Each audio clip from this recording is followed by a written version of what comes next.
A hush rested over 221B Baker Street, with the peculiar weight of a room that had been thinking on its own long before either of us stirred.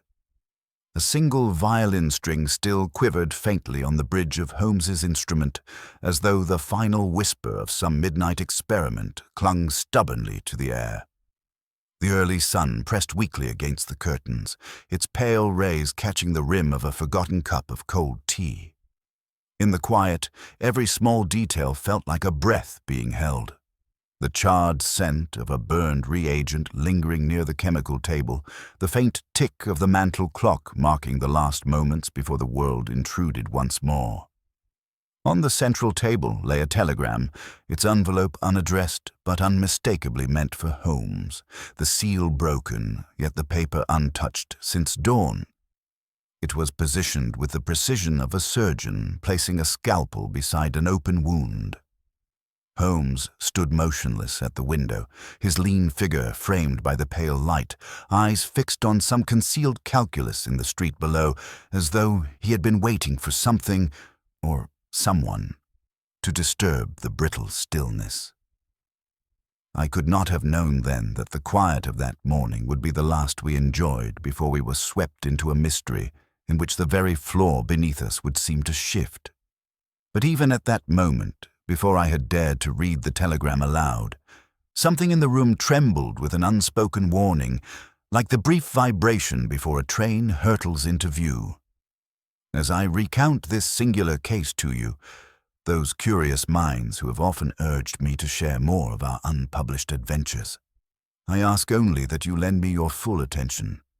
For the matter at hand unfolded with such delicate threads that one misread detail could unravel the truth entirely. The telegram lay upon the table as though someone had placed it there with a mixture of urgency and dread, its thin paper fluttering whenever a draught wandered through the room. I stood beside Holmes, who had resumed his habitual stillness at the window, his gaze riveted upon the street below with that peculiar intensity I'd come to recognize as thought in motion even when his limbs remained statuesque.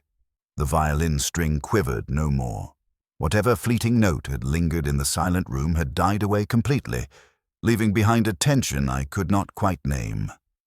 Holmes had returned at an unusually late hour the previous night, smelling faintly of damp stone and laboratory fumes, and he had uttered not a single word before sinking into a chair and closing his eyes as though he meant to descend into an inner world.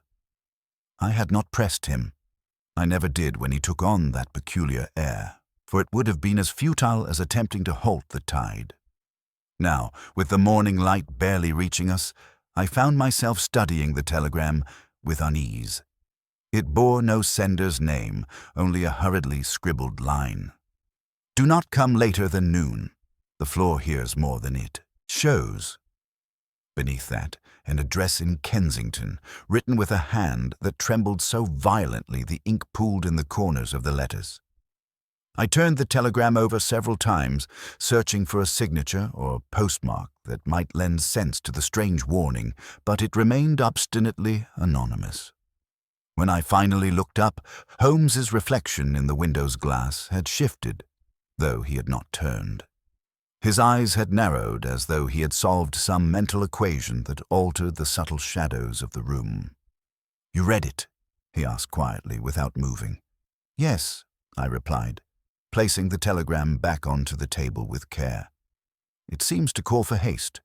The phrasing is curious. The floor hears more than it shows. What do you make of it?" Holmes did not answer directly. Instead, he drew in a slow breath, and I saw the faint ripple of his shoulders beneath the dressing gown. "You heard Mrs. Hudson speak with the boy who delivered it?" he asked after a moment. "I heard voices, but little else," I admitted. He seemed in a hurry. "Terrified," Holmes corrected softly. "He would not meet my eye. He would not step more than a pace beyond the threshold. That alone is remarkable. A messenger boy fears many things. Reprimands, inclement weather, hunger, but rarely the delivery of a telegram." He finally turned to me, and in that moment the morning sharpened. His expression, though composed, carried the ghost of something unsettled. "Watson, If I did not know better, I would say the boy feared that carrying this telegram had placed him in danger. From whom? I asked, unsettled by the very notion. That is precisely the question. He stepped toward the table, took up the telegram, and ran a finger along the ink as though expecting it to shift under his touch. A trembling hand, a clandestine message, no signature, an insistence on a particular time, and that curious line regarding the floor. It suggests something concealed beneath it, I said, though my words felt overly literal in the shadow of Holmes's scrutiny. Or someone, he murmured. We must not assume a metaphor when a physical truth may serve just as well. There are houses in this city built with architectural deceit woven into their very foundations. Concealed rooms, false chambers, forgotten storage cellars. Any of these could, in the proper circumstances, become instruments of fear. He walked to the hearth, tossed the telegram gently into the air so that it fluttered like a pale moth before catching it again. But what interests me most is the address. Kensington, and more specifically, a property belonging to the Harcourt family. You know them? I asked. Only by reputation. Old money, older sorrows, and a tendency toward discretion when faced with scandal. The very sort of family whose name appears thrice in the society pages and a dozen times in whispers behind closed doors. He paused, his expression tightening. Their estate includes a gallery of some architectural interest, marble floor, high windows, and a history of being abruptly sealed to visitors some months ago. Sealed. The word lingered heavily. Officially for renovations, though curiously, no craftsmen have been observed entering or leaving. Unofficially, Holmes held up the telegram, letting the light strike its surface. Unofficially, someone in that house suspects a truth dangerous enough to require secrecy and perhaps an ally. He moved past me toward his bedroom door. We shall go at once, Watson. There is no room for delay. I dressed quickly, unable to shake the unease that had begun to coil within me. Holmes emerged moments later in a fresh suit, adjusting his cuffs with the same economy he applied to his deductions. When he reached for his walking stick, I noticed a faint tremble in his hand that vanished the instant he realized I had seen it. Holmes's mind was aflame with something beyond mere intrigue. The telegram had touched upon a chord I could not yet hear. The hansom cab we hailed carried us through London with the brisk clatter of wheels that seemed to echo the rapid pace of Holmes's thoughts. He sat forward, fingers steepled beneath his chin, his gaze fixed not on the passing streets, but on some internal landscape that only he could see. The winter air carried a sharpness that stung the lungs, yet Holmes breathed it as though it steadied him, lending clarity to the swirl of clues. You see some pattern already, I said gently. I see a possibility, he replied without shifting, but possibilities are dangerous when taken for facts. I would rather wait until the ground beneath us tells its own story. I only hope the ground itself is not our adversary, I said. He smiled faintly. You speak more truly than you know. We arrived at the Kensington estate with minutes to spare before noon. The mansion stood behind wrought-iron gates, its imposing facade softened by age but uncompromised in its grandeur.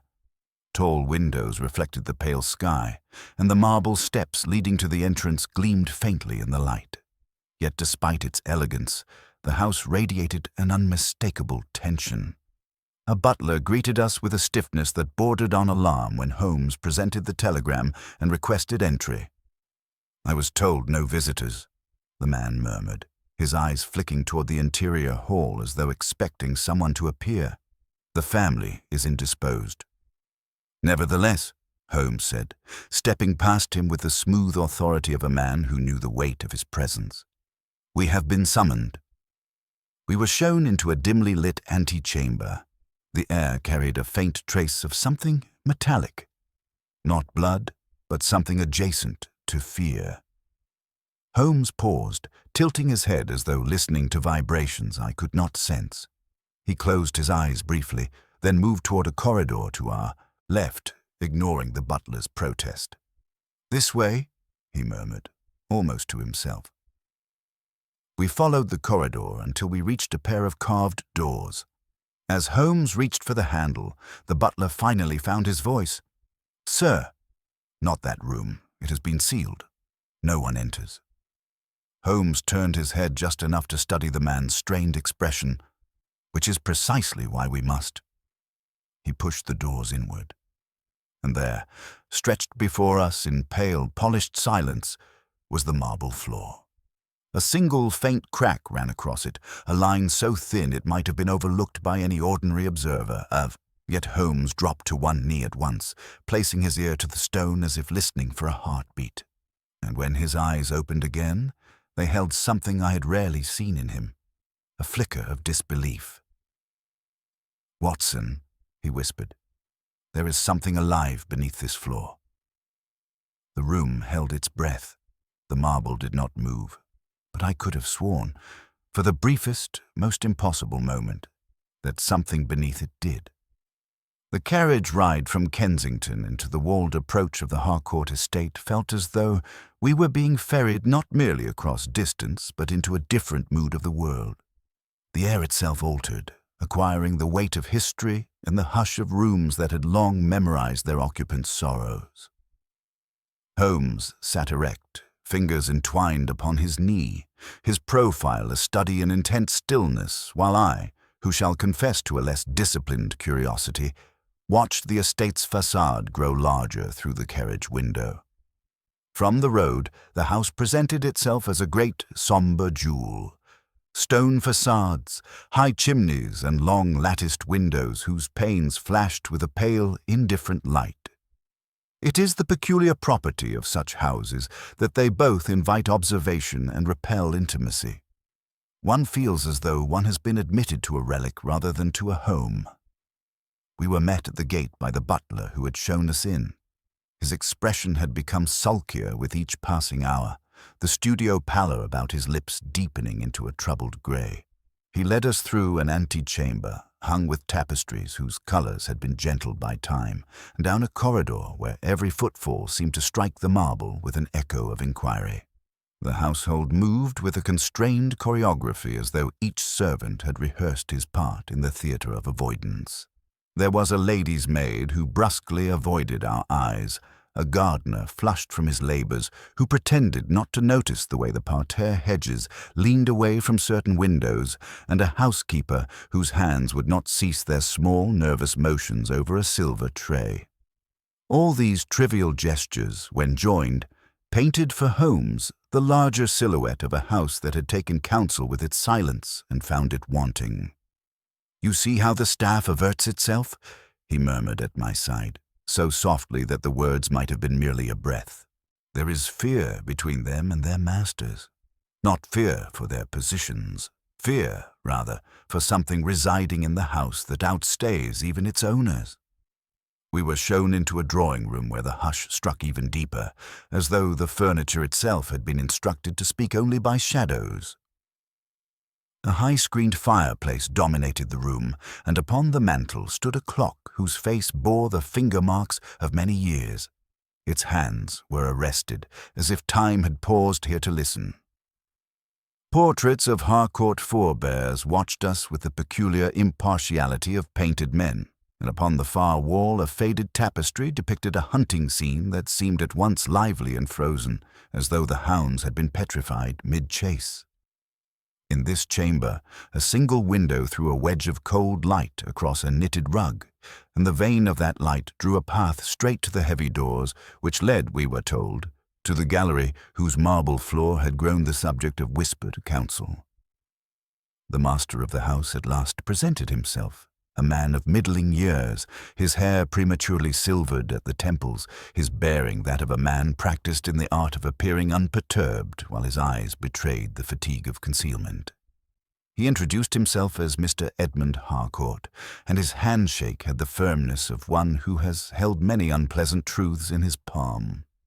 Yet even in greeting there lay a reserve that suggested his mind was already balancing the weight of a more private distress. "Mr. Holmes," he said with a voice carefully schooled to civility, "you are most appreciatively prompt. The telegram suggested urgency, and I confess the household has been in such a state of nervous expectation that any arrival feels like a relief, however small. Holmes inclined his head once, the motion slight but full of inquiry. "You have sealed the gallery," he observed, looking not to Mr. Harcourt's face, but to the dark corridor beyond the doors. "Officially for repairs. Unofficially for reasons less announced. You do not wish company in that space." Mr. Harcourt's fingers tightened upon the arm of his chair. "We have had disturbances," he admitted. "Sounds at night, footfalls where none should be. I will not make light of it." His voice grew thin with the edges of fatigue. There was at first some thought to call in craftsmen, to raise the floor and examine. But when the men went near the threshold, they returned with unnatural haste and would not complete the work. One of them fainted outright. Holmes steepled his hands and observed the man with that surgical attention which reduced fable to its component parts. "And when did these noises commence?" he asked. "A little over 2 months past," Mr. Harcourt answered. "They are intermittent, timing as though meant to startle, never to persist. At times a tapping, as of someone pacing beneath the stone, and at others a low, muffled sound like someone moving furniture below the floor. We thought first of vermin. We learnt, however, that vermin do not tread with such method." "You have taken measures?" I ventured. Mr. Harcourt glanced toward the doorway as if measuring whether the walls themselves might overhear us. "We have tried wards of prayer, persuasive appeals to local clergy, and even an arrangement with local law officers to keep watch. But while the street outside will admit itself to watchfulness, the house perceives its own peculiarities." He smiled, a small, brittle thing. "We thought to bear it if it were but a quirk. But my wife, she has been altered. She sits for long periods upon the gallery chairs and stares at the floor as though it were a map of some terrain she ought to recall. It is as though the room has taken her memory by the hand and refused to give it back." Holmes paced to the window and, for a moment, looked out upon the gardens where late roses still clung to their stems despite the season's chill. "You have sought no mechanical cause for the sounds?" he asked, turning. "No hidden cisterns, no ventilating ducts, no substructural peculiarities which might account for acoustic oddities?" "We have asked many questions," Mr. Harcourt said, speaking now with a reluctance that presaged confession. "The architect who oversaw the gallery's last refurbishment left abruptly 2 years ago and refused to discuss certain plans. He said only that some foundations were never intended to be explored after completion. When we asked why, he smiled the smile of a man who knows his secrets and took his leave." Holmes's face contracted with a brief, keen amusement. Amusement not at the mystery, but at the pleasant discovery that somewhere, someone had kept a secret. "Architects sometimes build with mischief as well as skill," he mused. "Mr. Harcourt, I shall need to see the gallery." Mr. Harcourt hesitated. "The doors have been locked for months. My wife begged me to leave it so." Holmes regarded the man with a patience that held the line between impertinence and necessity. Yet a man who lives with an unknown in his house must choose whether to be its custodian or its prisoner. If the floor hides danger, the longer it is unexamined, the greater the peril becomes. There was a tremor now in Mr. Harcourt's composure that admitted us into a private grief. "You do not understand, sir. It is not merely fear. We have had reports, impressions of a presence. The children will not enter the corridor. The servants hesitate at the threshold. My wife believes sometimes that she hears the murmur of a voice she once loved. If the house can keep such a thing, I'm unfit to be its master." Holmes's jaw set with a resolution that we had by then learned to trust. "Very well. Show us the gallery." We passed through the doors Holmes had earlier forced open and found ourselves in a corridor whose air grew colder as we advanced. Lamps were set at intervals along the walls, but their flames seemed to bow away from the gallery itself, and an impression of used hands and old grief clung to the corridor like a second skin. When the inner doors opened and the marble floor came into view, it gleamed with an almost malicious perfection. It was pale as bone and cut in large slabs, whose slightly mismatched veins ran like the striations of some fossilized current. The room was long, a gallery in the classical sense, lined with statuary and pedestals where once great gatherings may have exchanged their small talk. Now the statues stared imperially out to sea, and their stone eyes seemed to reflect not pride, but the patience of observation. Holmes did not tarry in speech. He removed his gloves, crouched, and ran his fingers across the seam of one slab. The seam was cool beneath his touch, but as his palm moved, a faint echo seemed to pass beneath the stone, like the distant stirring of a cavern. He closed his eyes, and I watched the shadow of his features shift. His lips formed an expression of the utmost concentration. "Listen," he said at last, placing his ear once more to the marble. The room hushed as though the very walls had bent to obey. There came then, not a sound yet, but the sense of expectancy, an expectancy that climbed the spine like a prelude to a revelation. I felt in that instant the house bending inward with its secrets, as though every brick, every tile, every painted surface had conspired to keep some small and terrible truth beneath the tread of its residents.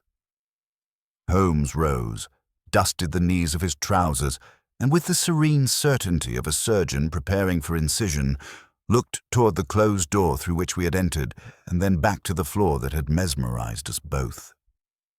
"Watson," he said, scarcely above a whisper, his voice threaded with something like pity, "observe closely. The house will show itself, but not yet in the way we expect." Outside, a faint gust moved the branches of a high elm and flung a last pale leaf against the window, which trembled and then stilled. The marble remained unbroken. Yet in the marrow of the house something had already begun to stir. The morning had waned into a pallid afternoon by the time Holmes and I withdrew from the gallery, leaving behind the cold gleam of the marble and the uneasy hush that seemed to cling to its every contour.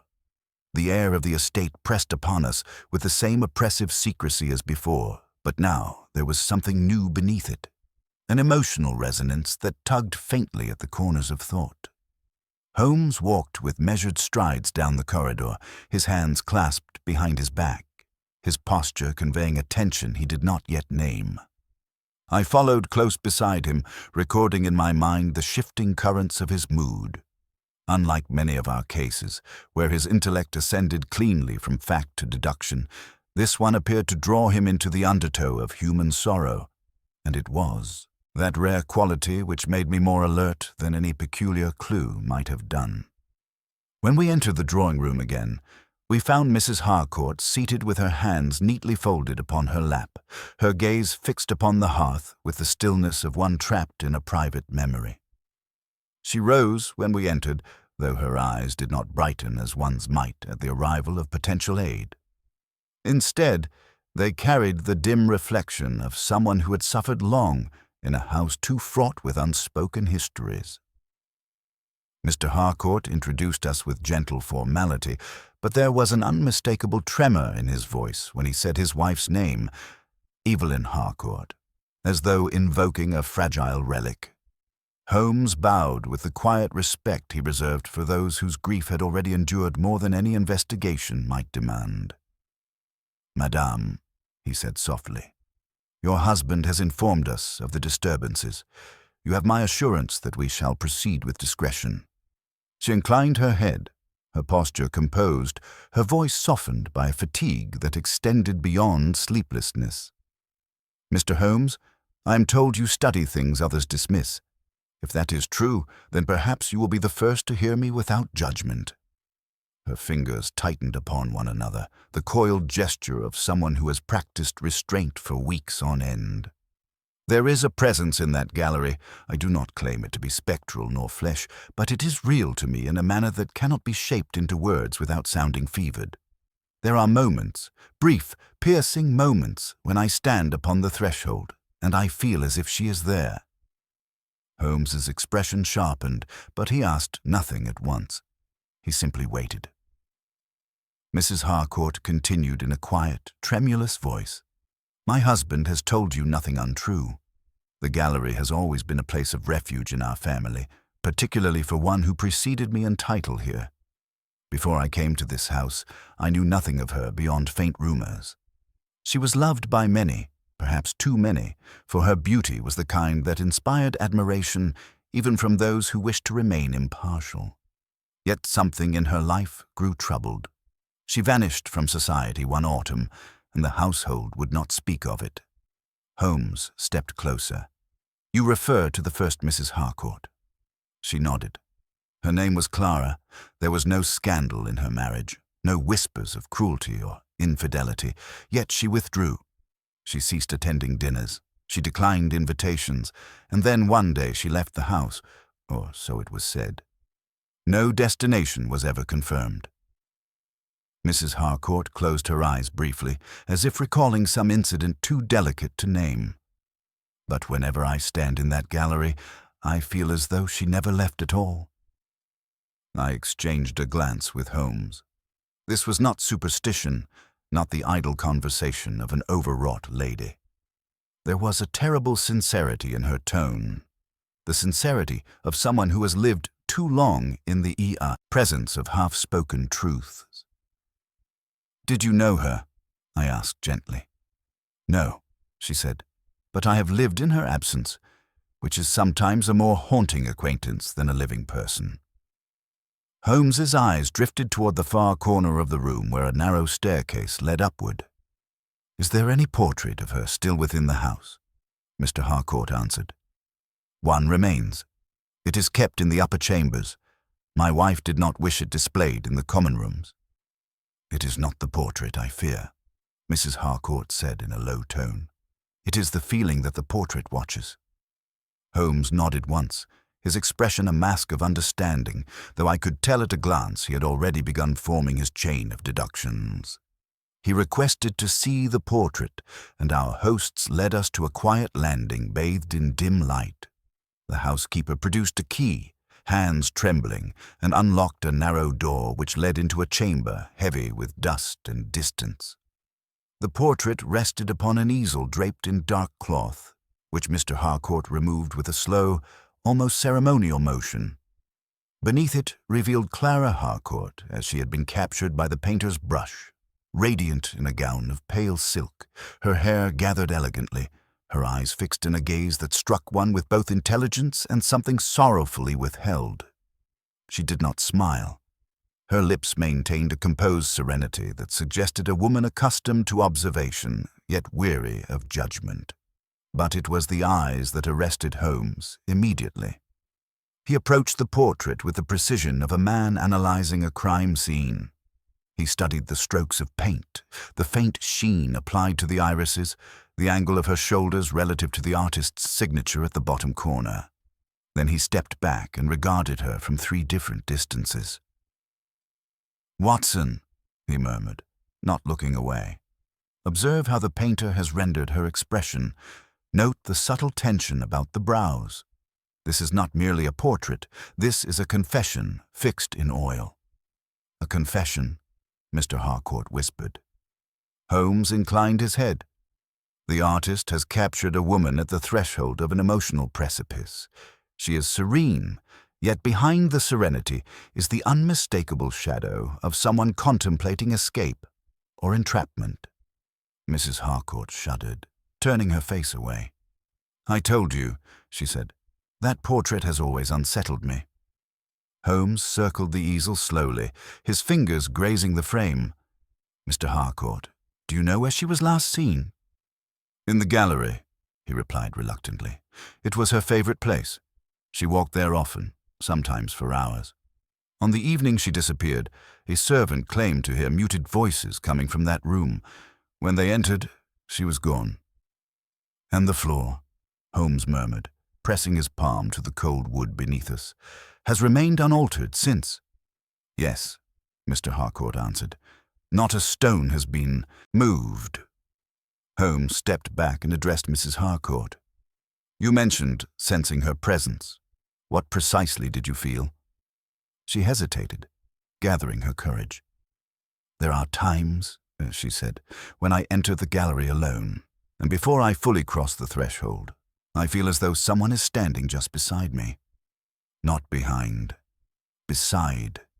As though waiting for me to notice what she cannot say aloud. Holmes's eyes sharpened. Has the feeling been strongest at particular times of day? Twilight, perhaps?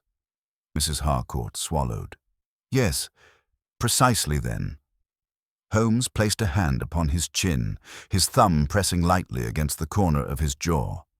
Twilight brings the long shadows, he murmured, and shadows in that gallery are drawn by more than the windows. He turned suddenly toward the door. Watson, come. I must return to the gallery once more before nightfall. We descended the stairs swiftly, the household dispersing around us like fragments of a dream unwilling to remain in the same place for long. When we reached the gallery, the fading light slanted through the high windows, elongating the statue's shadows across the marble floor until they seemed almost to move. Holmes stepped into the room with a caution that bordered on reverence. He paused in the center, kneeling once more, his ear pressed lightly to the stone. For a long moment, nothing stirred, but then, very faintly, something shifted beneath the marble. Not a sound, not quite. Rather a sensation, an echo that seemed to vibrate through the stone into the air and then into us. Holmes rose slowly, his face transformed into a mask of dawning certainty. Watson, he said quietly, I now know the question this house has been trying to ask. He turned toward the far corner of the gallery, toward the place where the shadows pooled deepest, where no window touched the floor. But the answer, he added in a voice threaded with gravity, lies not in what is beneath the marble, but in who. A shiver passed through the room, and for an instant, brief as a breath, I could have sworn the statues themselves were listening. The dusk had begun to press its indigo fingers against the windows by the time Holmes and I stepped out into the estate grounds, summoned there not by any voice but by the peculiar pull of Holmes's intuition, which had grown sharper and more restless since our second visit to the gallery. The Harcourt gardens stretched wide and intricate before us, laid out in the old fashion, broad lawns bordered by clipped yews, winding gravel paths that disappeared behind tall hedges, and clusters of elms whose branches tangled like darkened lace against the sky. It was a place that must have once welcomed laughter, promenades, and summer lanterns, but now it seemed suspended in a vigil, waiting for something to break the long spell of apprehension under which the household labored. A faint wind carried with it the fragrance of wilted roses clinging stubbornly to their vines, and as we descended the stone steps, Holmes lifted his head with the alertness of a hound catching scent. He did not speak. He rarely did when his senses were in full employment. Instead, he moved forward with careful steps, each one placed as though the earth itself had become a page full of clues he alone was literate enough to read.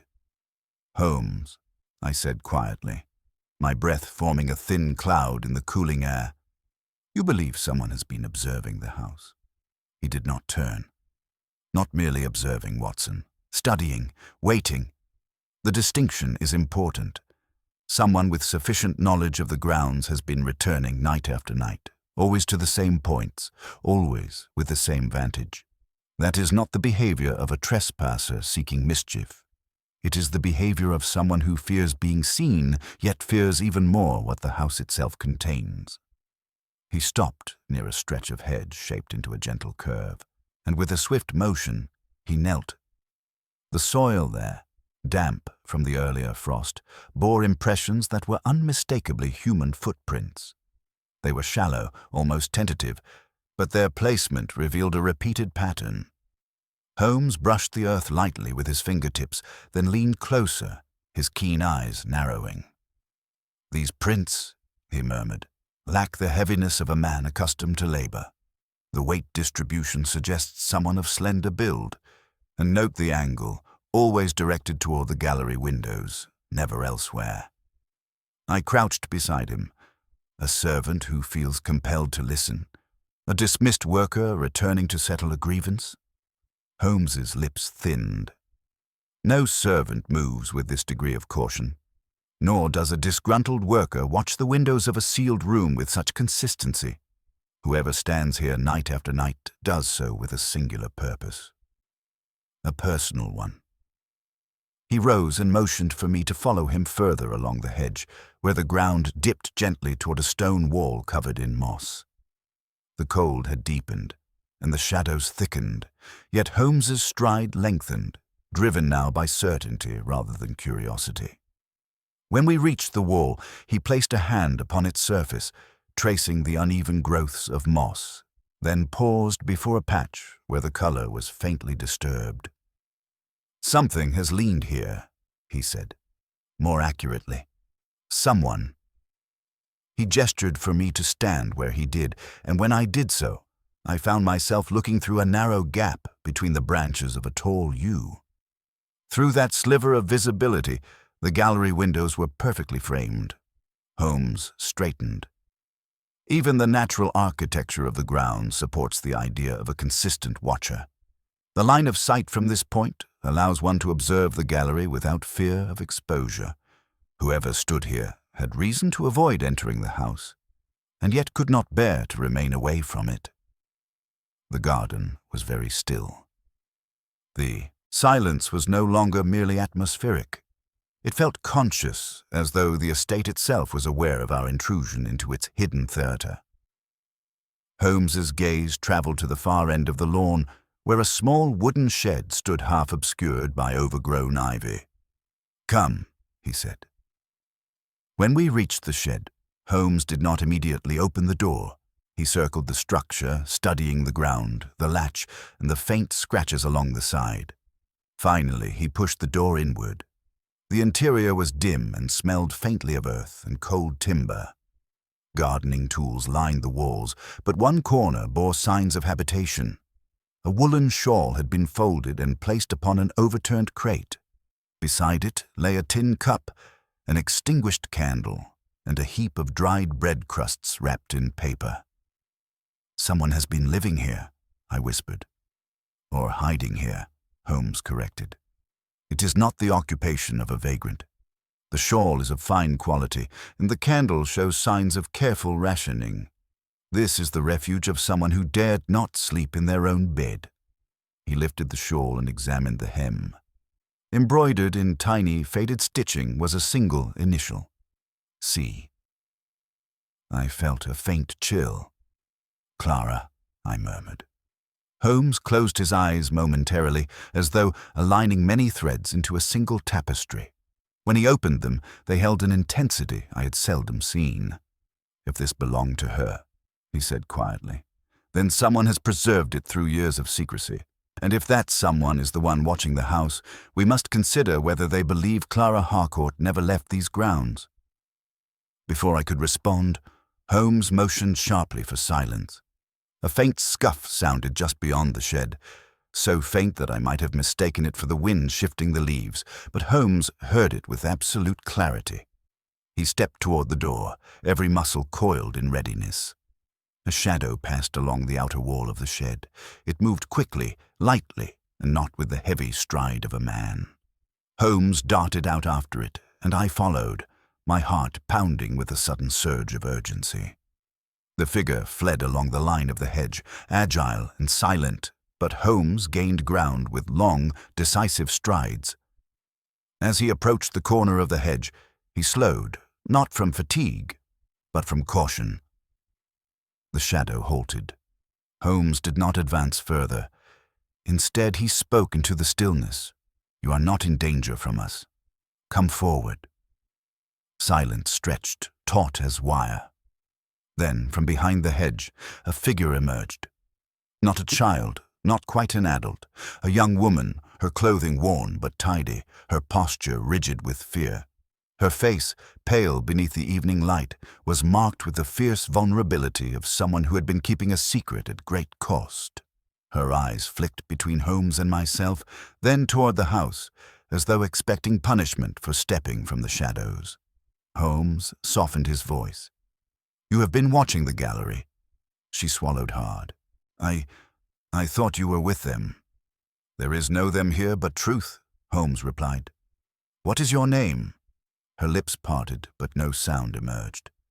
After a moment, she shook her head violently, her eyes filling with a grief that seemed too heavy for her slight frame. "You need not speak now," Holmes said gently. "But you must understand, whatever you have seen or feared, it is bound to the fate of the woman whose portrait hangs above the landing. You were close to her, were you not?" At the mention of Clara Harcourt, the girl's composure broke. A tremor passed through her body. She pressed a hand to her throat as if stifling a sob. Holmes stepped no closer. "You have come here night after night," he said softly. "You have kept vigil over a house that shut its doors to you, and you have watched the windows of the gallery because that is where she was last seen." The girl lifted her eyes slowly, and in those eyes lived the unmistakable echo of devotion, the kind born not from blood or duty, but from a bond forged in suffering. Holmes met her gaze with quiet resolve. "If you know anything of the night Clara Harcourt vanished," he said, "I ask that you trust us. For the truth, however long buried, is stirring now." The young woman looked toward the gallery, where the last light of day lay across the marble like a blade of dull silver. Her breath caught.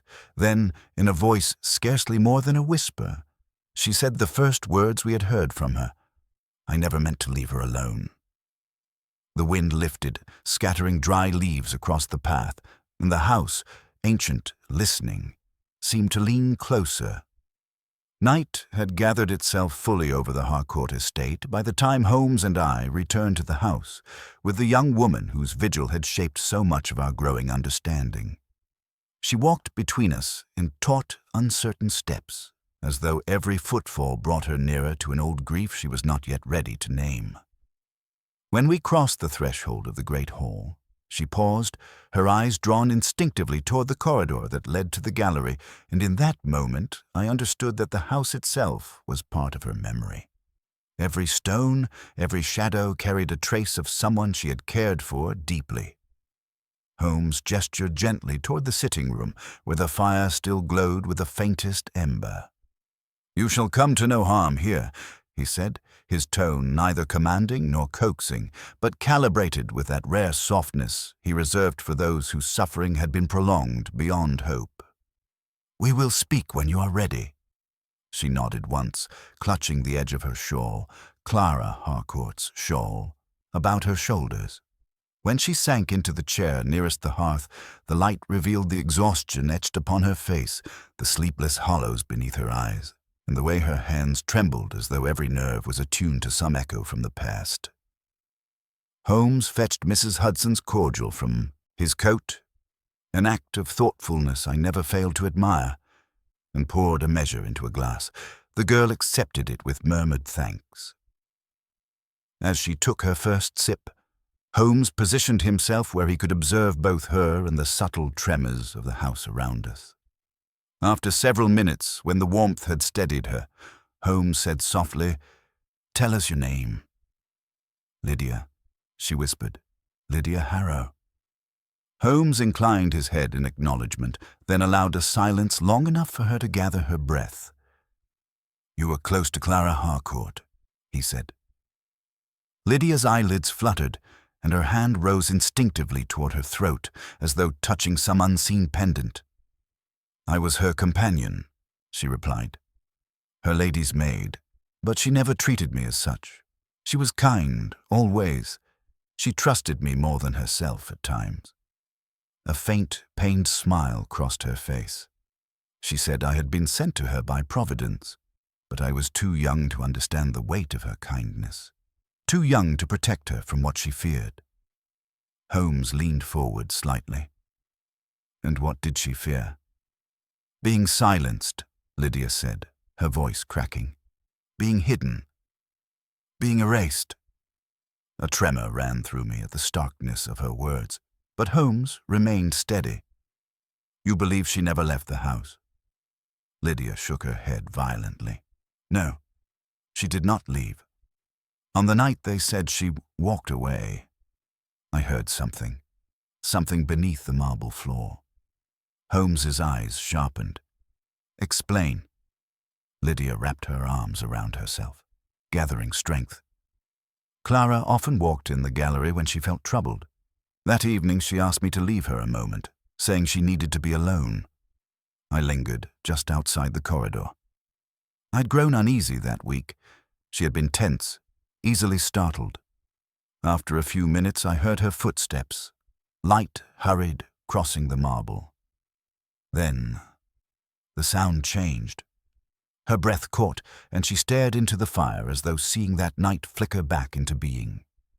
It was as if the floor swallowed the sound, as though her footfall was cut short. I heard something like a gasp, soft, stifled, and then a hollow thud, muted and deep, as if from beneath the stone. When I ran into the gallery, the room was empty. A hush spread through the sitting room. Even the fire seemed to quiet its crackle. Holmes exhaled very slowly, the faintest sign that Lydia's account had struck him with more force than he wished to display. "You told the household?" he asked gently. "I tried," Lydia said. "They dismissed me as fanciful. They said she had fled the house of her own will, that she wished for separation, but I knew that could not be. Clara would never leave without a word, and—" She hesitated. There was something else. Holmes did not press. He merely waited, a far more effective prompt than any question. "The next morning," Lydia whispered, "the gallery door was locked, and when I went to the garden, I found her shawl, torn, snagged on the thorn of a rose bush. I hid it. I don't know why. Perhaps because I feared what it meant. But I could not remain in the house. I wasn't dismissed. I left on my own." Holmes paced to the window, shadows sliding across his face. "And you returned?" "Every night," she said. "I watched. I listened. I hoped the house might give her back." Holmes turned, and there was nothing of skepticism in his gaze, only an unforgiving clarity. "Lydia, tell me, was Clara Harcourt afraid of someone living in this house?" A heavy silence sank across the room. Then, slowly, like a truth pried from deep beneath a stone, Lydia nodded. "She never said the name. But I believe she feared she would be confined, hidden away. She knew something she was not meant to know." Holmes's eyes flashed with sudden intensity. "Did she ever mention the architect?" "The architect?" Lydia looked confused. "No. Why would she?" Holmes replied only with a slight shake of his head, but I could tell the question was not idle. It was a piece of the pattern he had begun to assemble. He approached Lydia again. "You heard a muffled sound beneath the marble floor. Do you remember precisely where? The location, the direction?" She closed her eyes, summoning the memory. "Near the farthest window," she said, "where the shadows gather most at dusk." Holmes straightened. "The deepest point of the gallery?" He turned to me, and in his eyes I saw at last the fully awakened glint of revelation, cold, bright, merciless. "Watson, the gallery is not merely a room. It is a lid." A chill passed through me. "A lid?" "Yes, a lid upon something constructed deliberately, and concealed with equal intent." He lowered his voice. "No ordinary cellar lies beneath that marble. It is something narrower, more hidden, a place not meant to be found." Lydia pressed a trembling hand to her mouth. "Do you think she—" Holmes raised a hand gently. "We shall not speculate. We shall verify." With that, he strode toward the door. "Holmes," I said, rising, "the household will not wish you to break the marble." "We shall not break it," he said. "Not yet, but there are other ways to listen." He motioned for Lydia to follow, and together we made our way to the gallery. Mr. and Mrs. Harcourt, drawn by the shifting tension in the air, stepped into the corridor as we passed.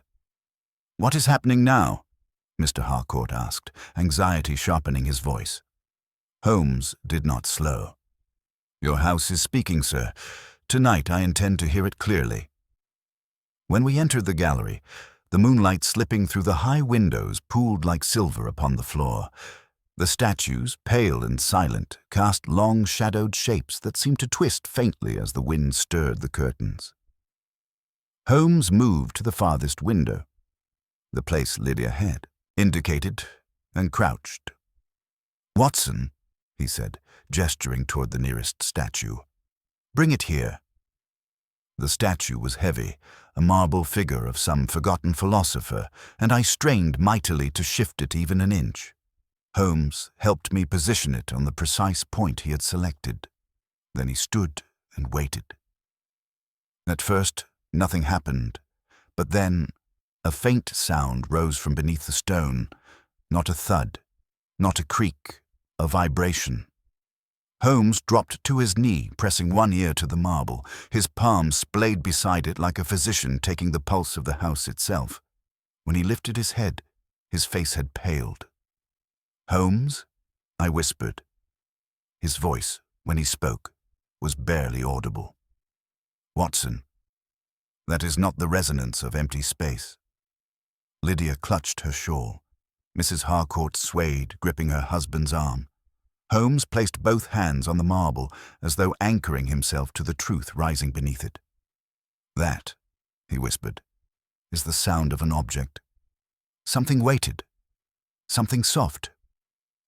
He looked up at me with a gravity that struck my heart with terrible force. "Something," he said, "that was once capable of breath." Silence closed in like a fist. Outside, the wind rattled the trees, and from somewhere beneath the marble, faint as a memory long buried, came another whisper of vibration. The house seemed to recoil from us after Holmes's grim pronouncement, as though our discovery had disturbed some long-settled pact between stone and silence. Mrs. Harcourt steadied herself against the door frame, her eyes wide with a dread that refused to shape itself into words, while her husband stood rigid beside her, every muscle in his jaw clenching against an instinct he did not dare voice. Lydia Harrow, still clutching Clara's shawl, lowered herself to the gallery floor and pressed her palm softly against the marble as though she sought to feel through it the faintest lingering trace of a life that had once moved upon its surface. For a moment, none of us spoke. Even Holmes allowed the silence to settle like dust over the room, and I could sense that he was listening not merely with his ears, but with that uncanny intuition which had guided him through labyrinths both human and architectural. At last, he stood and brushed a hand across his trousers. "There is more to learn here," he murmured, "but the marble will not yield its truth by force. Truth hidden for years requires patience and dust." He said the last word with a particular emphasis that puzzled me, but I had learned long ago not to interrupt the gradual unfurling of his reasoning. Instead, I followed him as he strode toward the northern end of the gallery, a stretch seldom mentioned by the household and curiously overlooked in Lydia's recollections. A row of tall cabinets lined the wall there, their frames carved with ornate flourishes, their doors closed and thick with dust. Holmes ran a finger lightly along the grain of one cabinet, examining. The dust's texture. "Watson," he said softly, "observe this. A decade of neglect, yet the layer here is thinner than on the adjoining cabinet." "This one has been opened," I murmured. "Recently," Holmes confirmed.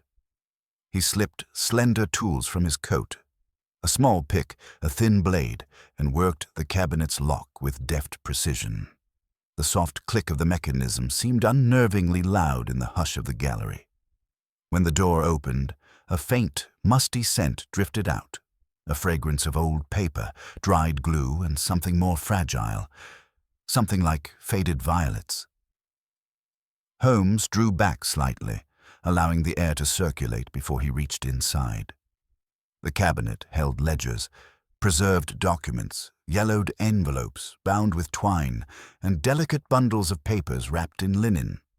Holmes removed the nearest bundle with the care of someone lifting a relic from a tomb. Lydia watched him with wide, fearful eyes. "What are those?" she asked in a whisper. Holmes did not answer immediately. He carried the bundle to the center of the gallery and set it upon a pedestal where the moonlight fell strongest. With the tip of his blade, he cut the linen cords and unfolded the papers inside. They were letters. Dozens of them. The ink faded, the edges brittle, and on the first sheet, in elegant looping handwriting, was one name: Clara. Lydia gasped, pressing both hands to her mouth. Mrs. Harcourt stepped forward, trembling, while her husband remained rooted to the threshold, his face ashen. Holmes began reading, his voice low, steady, but charged with an undercurrent of rising certainty. "My dearest Lydia, he read aloud. "I write because speaking has become too dangerous in this house. I sense eyes upon me, ears near the walls. I cannot confide in anyone but you."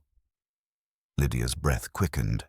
I feared she might faint, but she remained upright by some strength born of grief. Holmes continued reading fragments, pausing only to absorb their implications. "There is a chamber beneath the gallery. The architect insisted it be sealed after completion. I believed it merely decorative superstition until I heard voices there. Soft, urgent, pleading." Holmes skimmed further. "I fear I am to be confined. They say I'm unwell. They say my memory falters. Yet I remember everything with dreadful clarity. Someone wishes me unseen, and I fear the gallery will become my prison." A cold jolt passed through the room. Holmes lifted the final sheet in the bundle. "This one," he said quietly, "is dated 2 days before her disappearance." The ink on that letter was darker, as though written with trembling urgency. "I am watched constantly. I will seek refuge in the gallery tonight. If they mean to silence me, it will be there. If I do not see you again, Lydia, remember me." Lydia broke then. Her body folded inward, and she fell to her knees, sobbing into Clara's shawl. Mrs. Harcourt knelt beside her, her own face stricken with horror and sympathy, the two women bound across time by a sorrow they both bore differently yet completely. Mr. Harcourt at last stepped into the room. "These letters," he whispered, shaking his head. "I knew nothing of this." "Nothing." Holmes watched him with unreadable eyes. "Did your father know?" "My father?" Mr. Harcourt repeated. Stunned. "He built the gallery. He oversaw the renovations, but he assured everyone that Clara had departed of her own choosing. We were told she sought rest abroad." Holmes exhaled slowly, deeply. "There are lies spoken to protect reputations," he said. "But there are others, far darker, spoken to protect deeds." He turned back to the cabinet and searched its shelves with increasing urgency. More bundles appeared, most containing contracts, architectural plans, and household accounts. Then at last, Holmes withdrew a long, narrow envelope sealed with wax, so brittle it crumbled under a touch. Inside were folded sheets of parchment, architectural drawings. He spread them across the pedestal. We leaned closer. The drawings depicted the gallery in intricate detail. Measurements, cross-sections, structural notes. But beneath the marble floor, rendered in faint pencil strokes nearly erased by time, was a narrow compartment, a hidden chamber, accessible not from below, but from within the gallery itself. The mechanism was concealed in the junction between two marble slabs. Holmes tapped the diagram. "Here," he murmured. "A pressure plate, a pivot hinge, a drop of no more than 6 feet." Mrs. Harcourt shivered violently. "A trap, a prison," Holmes replied. "Designed for concealment, and likely used only once." Lydia clutched the shawl to her chest. "Then Clara was—" Holmes raised a hand gently. "What happened to her we shall discover soon enough. But these plans prove that someone engineered a space meant to contain a person. Someone with authority. Someone who believed they could hide truth beneath beauty." I felt the gallery darken around us, the marble cold beneath my feet in a way that felt almost accusatory. Holmes stood very still. Then, in a voice softened by the weight of what he already suspected, he said, "Watson, fetch the lamp." I obeyed immediately, retrieving the portable lamp the butler had left by the door. Holmes lifted it, casting its glow across the floor. The shadows lengthened. The marble gleamed like the surface of an unfrozen lake. He approached the seam indicated in the plans and crouched. "Stand back," he murmured. The household held its breath. Holmes placed both palms upon the marble slab and pressed. At first, nothing happened. Then, with a faint click, the slab shifted. A thin, cold draft rose from the darkness beneath. Lydia gasped. Mrs. Harcourt clutched her husband's arm. Holmes lowered the lamp toward the opening. The light revealed a narrow descent. Walls of stone, air tinged with the stale sorrow of years. Something lay at the bottom, something wrapped in linen, fragile and still. Holmes inhaled sharply, and for the first time since we had entered this house, his voice trembled. "Watson," he whispered, "bring me rope." The truth waited below, and the marble floor, silent for so long, seemed almost to shudder with the memory of what it had hidden. The hours following our grim discovery passed in a haze of restrained turmoil, the Harcourt household suspended between dread and the faintest ember of hope that the truth, however merciless, might at last be brought fully into the light. Holmes insisted we leave the body undisturbed until Scotland Yard could officially witness and record the scene. Any premature interference, he said, might provide the guilty with an avenue for escape.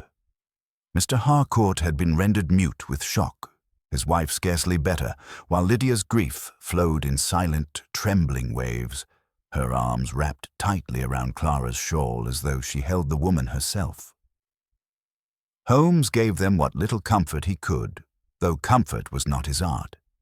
Rather, he offered certainty, and even in the face of sorrow, certainty can be its own balm. Toward midnight he drew me aside and spoke in a low, urgent tone. "Watson, we must return to London before dawn. This murder, whether enacted years ago or concealed by time, was not accomplished by a single pair of hands. There are threads that lead beyond this house, and they are being tugged even now. If we delay, we risk losing the architect behind this scheme."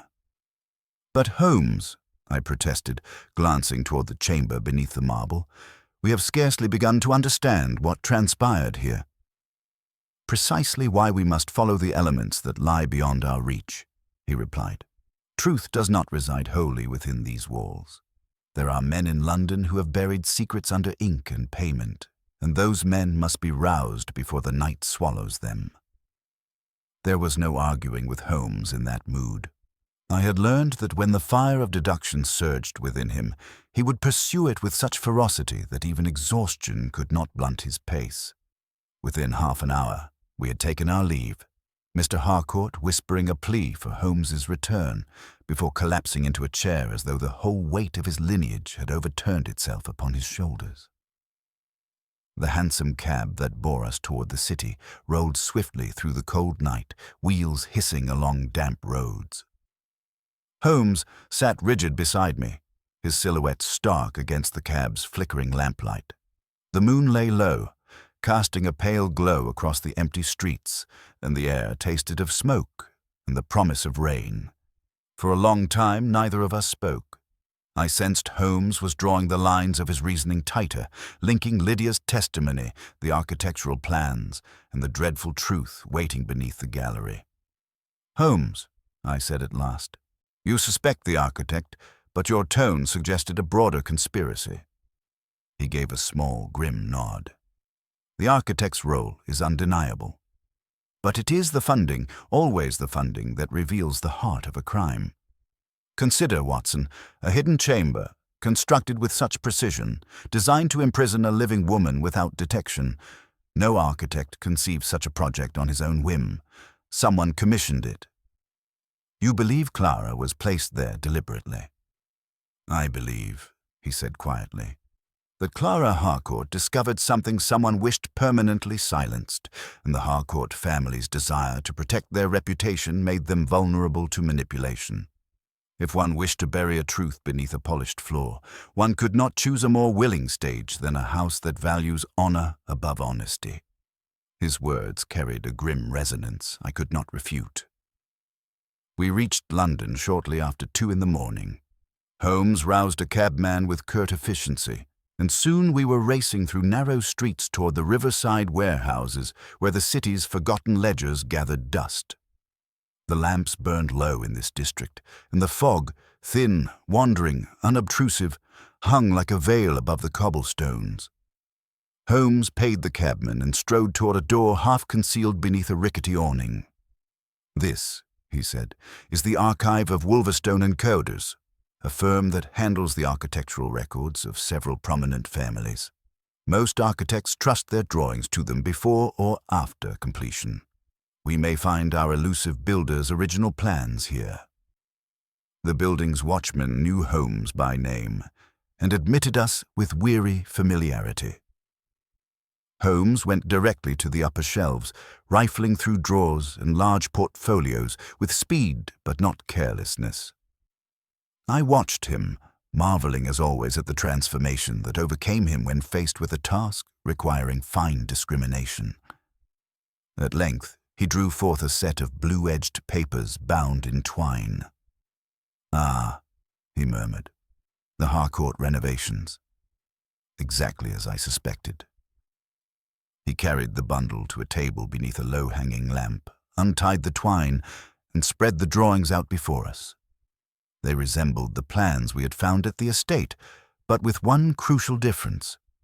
These versions bore annotations in another hand, cryptic initials, notations, measurements, and a strange symbol marked beside the section delineating the hidden chamber. Holmes leaned close. "A cipher," he said, "but not a difficult one." With a few strokes of a pencil, he transcribed the symbol into letters. RH. I frowned. Those initials mean nothing to me. "They do to me," Holmes said. "They belong to a man named Reginald Harcourt, the brother of the late Mr. Harcourt's father. A family member commissioned the hidden chamber."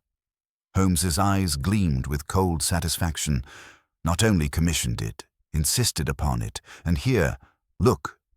He pointed to another note. "Payment rendered through the estate's secondary account, unrecorded in the household ledgers." "But why would a relative imprison Clara?" I asked. "That," Holmes answered, "is the very question our next destination shall illuminate." We left the archives and headed toward Charing Cross, where Holmes's contacts among the city's nighttime informants roamed. The gas lamps flickered across wet cobblestones, casting long reflections that trembled as if alive. The city at night is an organism unlike its daytime self. Its sounds become whispers, its alleys turn inward, and its underbelly reveals truths daylight is too timid to expose. Holmes led me to a narrow side street and rapped sharply on a shutter. After a moment, the shutter slid back a crack, revealing a single pale eye. "Holmes," the voice behind it muttered, "I should have known you'd come tonight." "I need information," Holmes replied, "regarding Reginald Harcourt." The shutter clicked open and the proprietor, a wiry man known only by the name Blackthorne, gestured us inside. The room smelled of ink, stale tobacco, and the bitter tang of secrets kept too long. Blackthorne leaned back against a counter, regarding Holmes with wary admiration. "Reginald Harcourt," he said, "a name that has not passed through these alleys in years. Most believe him dead." "Is he?" Holmes asked. Blackthorne's smile was thin. "No, he lives at the edge of the city, near the old stables. He withdrew from society after some scandal. Whispers of a woman, though details were elusive." Holmes's eyes sharpened. "Which woman?" Blackthorne shrugged. "Some said a maid, others said a noblewoman. I heard both once, then neither again. The story has the scent of a truth that was buried." Holmes thanked him and departed with such speed that I had to match his pace to keep from falling behind. The streets grew narrower as we approached the outskirts, the lamps fewer, the air colder. "Holmes," I said, breath misting before me, "you believe Reginald Harcourt engineered the chamber to imprison Clara?" "I believe," he answered grimly, "that Clara discovered something unfit for the Harcourt reputation, perhaps corruption or a misdeed, and that Reginald, fearing exposure, invoked the oldest solution in aristocratic circles: concealment, not correction." "And the others in the household?" I asked. "Could they truly have been ignorant?" "Fear," Holmes replied, "is often passed from parent to child, and silence follows fear as shadows follow moonlight." By the time the silhouette of Reginald Harcourt's residence emerged, an abandoned stable converted into a solitary dwelling, the horizon had begun to pale with the early breath of dawn. Holmes strode toward the door and knocked sharply.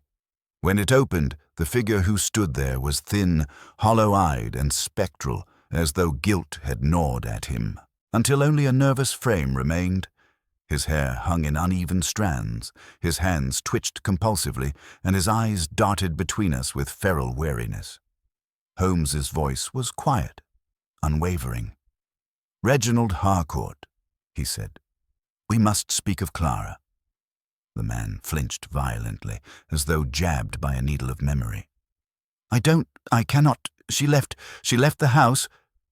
Holmes stepped forward, his gaze merciless, but not cruel. "No, she did not leave, and you know precisely where she was taken." Reginald's breath hitched. A sound escaped him, not a word, but a whimper. Holmes continued, "The marble floor remembers what you tried to forget." Reginald stumbled back, horror rising like a tide in his eyes. Then, in a voice hoarse with decades of suppressed truth, he whispered, She knew too much." The sky brightened faintly, the first fragile hint of dawn brushing the horizon. And in that pale light, Reginald Harcourt's face crumpled, the confession beginning to spill from him like dust shaken loose from a long-sealed tomb. The confession that spilled from Reginald Harcourt did not emerge in coherent sentences, but in jagged, gasping fragments, as though every word had to break through a wall of dust and guilt before reaching the air. He sank onto a splintering wooden chair inside the dim, converted stable, his hands clutching the edges as though he feared he might drift away should he release his grip. Holmes remained standing, the grey dawn at his back lending his figure an austere gravity, while I positioned myself slightly behind him, watching every tremor that crossed the old man's features. "She knew," Reginald repeated, staring not at Holmes but at some point far beyond, as though Clara's presence still hovered at the threshold of his conscience. "She knew about the accounts, the land, the missing funds. I did not mean for it to go so far. I only wanted her quiet, just quiet enough that she would not ruin us." Holmes's voice remained calm, almost gentle. "You engineered a chamber beneath the gallery." Reginald flinched. I thought she would stay there only a short time, a day, 2 at most, just enough for the family to realize her threats could be contained. She was too headstrong, too perceptive. She would not listen." "And when you placed her there," Holmes asked, "did you intend her harm?" "No," Reginald cried, pulling at his own hair. No, but she panicked. She screamed. She struck her head when the plate shifted beneath her weight. I tried to reach her. I tried to open it again, but the hinge jammed. The mechanism was faulty. I had sealed her too well." Holmes's expression did not change, though his eyes hardened imperceptibly. "You left her alive beneath that floor." Reginald covered his face with trembling hands. "It was an accident," he whispered. "I swear it was. I heard her crying, calling out. I returned with tools, but the marble would not lift. The family was nearby. They must never know. I told myself she would calm, that she would forgive me, that I could retrieve her the next day." His voice cracked, but when I returned, she was silent. The room grew colder as he spoke those last words, and Holmes, who had never been one to indulge in sentiment, allowed a somber breath to pass through him. "You did nothing," he said quietly. "Not even to retrieve her remains." Reginald shook his head helplessly. "I claimed she left for the continent. I falsified letters. The family accepted it. They preferred lies to scandal. But I never slept again. Every night I heard her, even far from the house. Her voice, her knocking, her breath beneath the marble.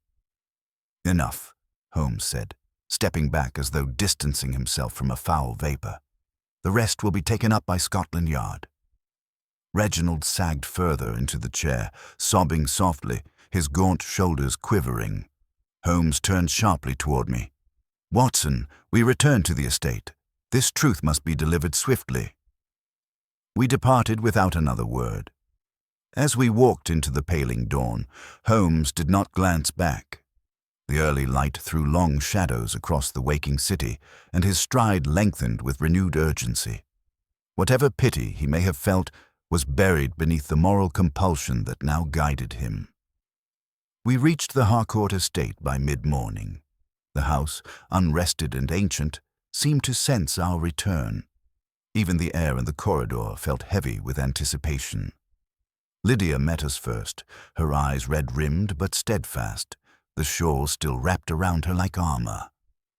Mrs. Harcourt, pale and composed only by a thread, stood behind her while her husband lingered near the stairs, with a hollow desolation hollowing every line of his posture. Holmes addressed them gently but without delay.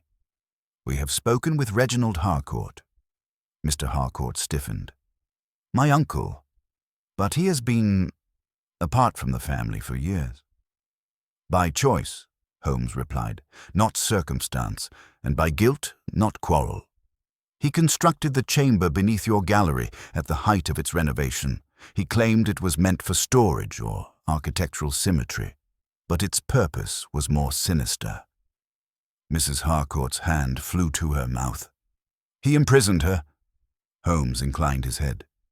"Yes. Clara discovered discrepancies in the family finances. Large sums missing, investments falsified, lands bought under false signatures. Reginald feared she would expose him and destroy what remained of the estate's prosperity. In his desperation to silence her, he devised what he considered a temporary confinement. But when she struggled, the mechanism failed." Lydia stepped forward, her voice trembling. "She died because of him." Holmes met her gaze. "She died because truth was feared more than justice, and because those in power chose silence over courage." I watched the arty words strike the room like a physical force. For a long time none of the household spoke, and the statues along the gallery walls seemed almost to lean in, as though eager to witness the final unveiling of the story they had watched unfold decades ago. Holmes broke the silence. "We must examine the chamber again. Scotland Yard will join us shortly. Watson, accompany me." We descended into the concealed space once more. Holmes lowered the lantern, its glow illuminating the stone walls, the narrow floor, and the small desiccated form wrapped in faded linen. There was no mistaking that this had been a resting place not by design, but by tragic happenstance. Its scale, its unforgiving architecture, its lack of air, all whispered of a desperation that would have echoed horribly in that confined space. Holmes knelt beside the remains, his expression as solemn as I had ever seen it. "Observe, Watson, the angle of the skull fracture, consistent with his account of a fall, and the faint scuff marks here, fingernail traces, worn smooth by time. She was alive for some hours after her fall." I swallowed hard. "Holmes, do you think Lydia heard her voice through the floor?" "I do," he answered. "The gallery's acoustics are peculiar. Vibrations travel along the marble. Lydia likely heard a faint echo of Clara's final pleas. That sound, haunting and indistinct, may have clung to her memory more powerfully than any spoken farewell." He stood, his face set. "This chamber will reveal no more. The remainder lies in the voices above." We ascended once more. Lydia and Mrs. Harcourt waited at the threshold. Both had the air of those who had aged years in a single night. Mr. Harcourt stood slightly apart, staring at the gallery, with a grief that had deepened into regret. Holmes addressed him with quiet firmness. "You were not complicit, Mr. Harcourt. But you lived beneath the inheritance of silence. Had you questioned the inconsistencies in your uncle's account sooner, perhaps? Do not say it, Mr. Harcourt whispered. I know. Lydia stepped nearer, her eyes burning with sorrow. She trusted this house, she said. She trusted me, and she died alone. Holmes did not contradict her, though I saw the harsh truth weigh upon him. At last he said, Clara's death was the result of pride, greed, and cowardice. Not yours alone, Lydia, and not entirely Reginald's. It was a chain forged by many choices. But now the chain is broken. Outside, carriage wheels approached, the yard arriving to take charge. The house seemed to exhale, its decades of hidden grief at last given voice. Holmes watched the officers enter, then turned from the gallery, his coat brushing softly against the stained marble. Watson, he said, there is one final piece still unplaced. What is that, Holmes? Why Clara went to the gallery that night, he replied. She did not merely flee confrontation. She went there for a reason, to hide something, to leave something behind. And you believe it remains hidden? Holmes looked toward the darkest corner of the room. Yes, Watson, and before the yard seals this place, we must find it. As he strode toward the shadows, the lamplight flickered along the ancient marble, and beneath that trembling glow, the gallery seemed to lean closer, as though eager for the last truth to be pulled from its depths. Holmes moved toward the far corner of the gallery, with the bearing of a man following not a clue, but a certainty. His stride lengthened as his mind aligned itself with some private revelation, and beneath the trembling lamplight the marble floor seemed to pulse faintly, as though eager, finally, achingly eager, to reveal the last of what it had harbored for so many years. The statues, those pale sentinels of centuries past, cast elongated shadows across the walls, shadows that reached for Holmes like outstretched hands urging him onward. I followed closely, the lantern swinging in my grip, casting thin crescents of gold that flickered over his profile. Lydia and the Harcourts remained by the threshold, held at a respectful distance, yet unable to turn their eyes away. Even Scotland Yard, who had arrived minutes earlier and now clustered near the gallery entrance, hesitated in silence, perhaps understanding instinctively that Holmes was approaching the final, delicate seam of truth. Holmes knelt beside the base of a pedestal where the shadow pooled deepest. The sculpture above it, a marble figure of a woman draped in classical robes, stared down with a serenity that felt eerily dissonant with the tension in the room. Holmes pressed his fingers lightly against the floor near the pedestal, then against the pedestal itself. He shifted his weight, adjusted his touch, then hummed softly under his breath. There is a hollow resonance here, he murmured. Not beneath the slab, but behind the pedestal. Behind it? I echoed. He nodded. Shift the lantern closer, Watson. I complied, bringing the light so near that the flame quivered against the draught, seeping from some unseen crevice. Holmes traced the outline of the pedestal with his fingertips, pausing when he reached its back left edge. Here, he whispered. He slid a thin blade between the pedestal and the wall, and with a careful twist, a faint click echoed through the gallery. It was such a small sound, yet in that room, so haunted by echoes, it seemed thunderous. The pedestal wobbled, not enough to topple, just enough to reveal that it was not anchored. Holmes stood and signaled for assistance. 2 yardmen stepped forward, and with coordinated effort, they eased the heavy sculpture aside. As the pedestal shifted, it revealed a narrow recess in the wall, a dark aperture barely wider than a man's shoulders. A murmur rippled through the room. Holmes crouched and leaned inward, his face illuminated by the lantern's glow. Inside lay a small, dust-covered box of dark wood. He reached in, drew it out, and placed it gently upon the floor. Lydia pressed a hand to her heart, her breath stuttering. Mrs. Harcourt clutched her husband's arm. The yard officers leaned in with soft exclamations. Holmes opened the box. Inside were two items, a folded piece of parchment and a small silver locket. Lydia gasped. "That is hers, her locket." Holmes lifted it carefully. It was tarnished with age, yet when he opened it, the miniature portrait within, of Clara Harcourt, remained startlingly intact. Her eyes, dolorous and luminous even in paint, stared back at us. Holmes set the locket aside and opened the folded parchment. He scanned the contents quickly, then handed it to me without a word. The handwriting was unmistakably Clara's. "If this is found, I beg that my words be heeded. I cannot remain silent while danger creeps through this house. There are funds misplaced, accounts falsified, and land sold in secret. Someone I trusted has betrayed us all. If harm comes to me, let it be known. I feared not for myself, but for the truth. The truth must live, even if I do not." Signed simply, Clara. A cold shiver passed through me. Holmes spoke softly.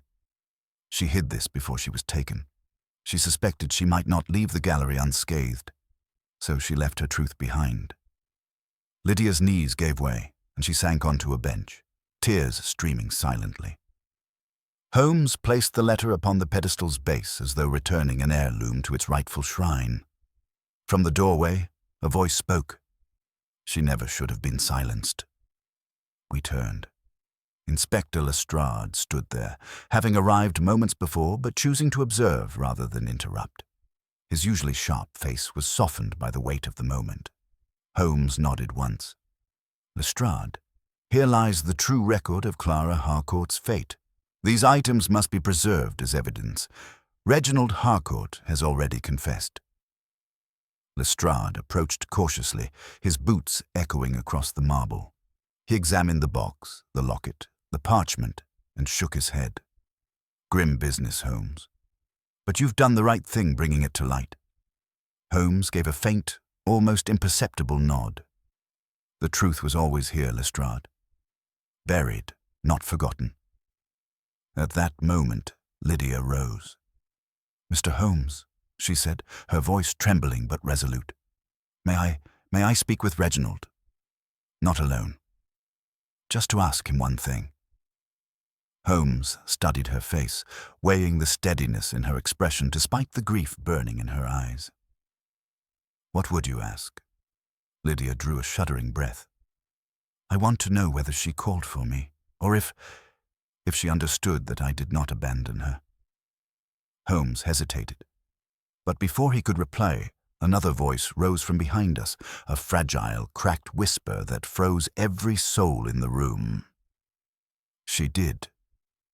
The voice belonged to Reginald Harcourt. 2 yardmen held him on either side, having brought him to the gallery for identification of the chamber. He looked ghostly, eyes sunken, skin grey as chalk, hands trembling uncontrollably. He lifted his chin toward Lydia, and though his voice faltered, its truth was undeniable. "She called your name," he rasped, "over and over, until she could no longer speak. She trusted you. If she hated anyone in the end, it was me." Lydia's face crumpled. For a terrible moment I thought she might collapse, but Holmes steadied her with a hand upon her shoulder, a gesture so rare from him that Lydia seemed startled into stillness. "Enough," Holmes said firmly to the constables. "Remove him." Reginald was taken away, his confession complete. Silence washed through the gallery once more. Mrs. Harcourt approached the pedestal, gazing down at the folded parchment, tears glimmering in her eyes. "She was trying to save us," she whispered, "and we failed her." Her husband bowed his head. Holmes stepped back, scanning the room with a gaze that softened almost imperceptibly. "Families often inherit honor," he said quietly, "but they also inherit silence. Clara tried to break the silence. It cost her everything." Lydia lifted the locket, holding it close to her heart. Her fingers shook, but her grip never loosened. "Holmes," I murmured. "What now?" He glanced toward the empty recess in the wall where Clara's box had been hidden. "Now," he said, We tell her story. All of it. He turned toward the Harcourts. And then, he added gently, we let the house rest. But even as he said those words, Holmes's gaze drifted once more toward the darkened marble floor, as though part of him sensed one final thread not yet pulled, one last whisper waiting beneath the weight of stone and time. The house breathed around us, waiting, listening, poised for the last truth to rise. For a long moment after Reginald Harcourt was taken away, the gallery remained suspended in a stillness unlike any I had ever known. Not the tranquility of an empty room, nor the hush of awe, but a silence born of released suffering, a silence that seemed to exhale from the very marble beneath our feet. It was as though the house itself had finally spoken, and in the aftermath of confession, its long-endured torment had begun to dissipate. The statues, once shrouded in the eerie solemnity of unspoken truths, now appeared merely as carved figures again, their stony gazes softened under the easing weight of revelation. But Holmes stood apart from the others, his posture rigid, his eyes fixed not upon the newly discovered recess or the letters that had led us to the truth, but upon the marble floor that had concealed so much. The faint lamplight grazed his features, revealing an expression rare even in the depths of our darkest cases, a mingling of sorrow, contemplation, and something like reverence. I approached him quietly, aware that he was listening not to any voice, but to the echo of the final piece still unsettled in his mind. "Holmes," I murmured, "the matter is at its end. Clara's story is known at last." His gaze did not shift. "At its end? No, Watson. A truth is not complete until every piece stands in its rightful place. We have uncovered motive, means, and confession, but we have not discerned Clara's final intention." "Her intention," I repeated. Holmes nodded slowly. "She went to the gallery that night not simply to flee nor confront. She meant to leave something more than a letter. And if we fail to understand what that something was, her story remains unfinished."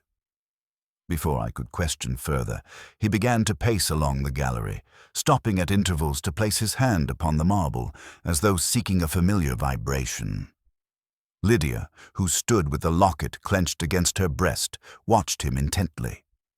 Mrs. Harcourt, pale and trembling but composed by resolve, approached me in a whisper. "What more could there be, Dr. Watson? We have already found her words." "Holmes believes Clara sought to safeguard something greater than a warning," I replied quietly. "He senses it." Holmes halted suddenly beside the farthest window, the point Lydia had identified as the place of Clara's last footfall. He crouched, lowering his ear to the stone once more, listening to the echo within silence itself. Then he stood, turned sharply toward the nearest yard officer, and requested a set of small chisels. Lestrade stepped forward. "Holmes, the slab has already been opened. The chamber is exposed." Holmes shook his head. "Not that slab, Lestrade. The one beside it." Lestrade frowned. "There is no indication." Holmes cut him off with a gesture. Clara was intelligent, resourceful. She knew she might be silenced. She would not have placed all her trust in a single letter hidden behind a pedestal, vulnerable to chance discovery. No, she left something more substantial, something the architect could not easily find. Lydia drew a sharp breath. "You think she left a second message?" Holmes's eyes gleamed faintly. "Not a message, Miss Harrow. A safeguard." He knelt again, feeling along the edges of a marble slab just one step away from the hidden chamber's opening. The slab seemed entirely unremarkable, smooth, cold, and uncracked, yet Holmes's expression sharpened with certainty. "Watson," he said, "listen here." I knelt beside him and pressed my ear to the marble. At first there was nothing, only the cool texture of stone and the faint hum of the lantern's flame. But then, as Holmes tapped gently with a knuckle, a subtle difference emerged. The resonance was muted not by depth, but by something softer beneath. Dust, cloth, or perhaps... I looked up sharply. "Holmes, there's a compartment beneath this stone." He nodded. "Precisely." Holmes instructed 2 officers to pry up the slab with utmost care. It lifted slowly, reluctantly, as though the floor had grown protective of what lay beneath. When the stone was raised high enough for the lantern to illuminate the cavity, a hush fell over the gallery. Inside lay a small satchel made of worn leather, its buckle tarnished but still intact. Holmes reached in and drew it out, placing it reverently upon the gallery floor. His fingers trembled very slightly as he unfastened the buckle. When he lifted the flap, Lydia stepped closer, unable to contain her breathless anticipation. Inside the satchel were documents, dozens of them, not letters this time, ledgers, receipts, contracts, land deeds, every missing account Clara had discovered, each bearing dates and signatures falsified by Reginald Harcourt. Clara had gathered the proof. Holmes exhaled, a sound that carried both triumph and deep sadness. "She was going to expose him," he murmured. "But first, she hid this where no one would think to look." Lydia clasped her hand over her mouth, tears spilling freely. She was trying to save the family, not destroy it. Holmes nodded. Yes, she knew exposing Reginald would shatter the Harcourt name. So she waited, gathering evidence, seeking the truth behind the discrepancies. But when she realized he suspected her, she hid the proof. Here, where only someone who understood her mind would think to search. Mr. Harcourt took the satchel into trembling hands. His usually steady voice was broken. "She protected us, even when we failed to protect her." His wife embraced him, her tears falling silently. Lestrade stepped forward. "This is conclusive, Holmes. Harcourt's confession, coupled with this evidence. The courts will have no difficulty." Holmes's gaze softened in a rare moment of reflection. Clara Harcourt feared the truth would be buried. Instead, she buried the lies. Lydia approached the pedestal where Clara's locket had been placed. She lifted it gently and turned to Holmes. "Mr. Holmes," she whispered, "she trusted you too. Somehow, she must have known someone like you would come, someone who would listen." Holmes looked away, the weight of her words pressing upon him with unfamiliar emotion. For all his brilliance, my friend often felt himself an instrument of logic alone. Yet Clara's final act had treated truth itself as something living, something that required a defender. We descended from the gallery shortly thereafter, leaving the officers to seal the chamber and prepare the site for removal of Clara's remains. The Harcourts moved through the corridor with the solemn grace of mourners carrying both burden and redemption. Lydia walked beside me, her fingers wrapped around the locket. Holmes lingered at the gallery door. He looked back at the marble floor one final time. The morning light had begun to seep through the high windows, turning the room pale gold. The statues stood in renewed stillness, and the gallery, no longer a tomb of silence, seemed to breathe again. I joined Holmes at his side. "Will the house ever be the same?" I asked softly. Holmes shook his head. "No, Watson, nor should it be. A place that has held such sorrow must first learn how to stand quietly in the truth before it can live again." We left the gallery, closing the doors behind us. Outside, the wind stirred through the elms, scattering a few brittle leaves that skittered across the gravel path like whispers, released at last from long captivity. Holmes drew his coat tighter, and as we began our walk toward the waiting carriage, he spoke, not to me, but to the morning air itself. "Her heart still beats, Watson, not beneath the marble any longer, but in the truth that now walks free." And in the stillness that followed, I believed him. I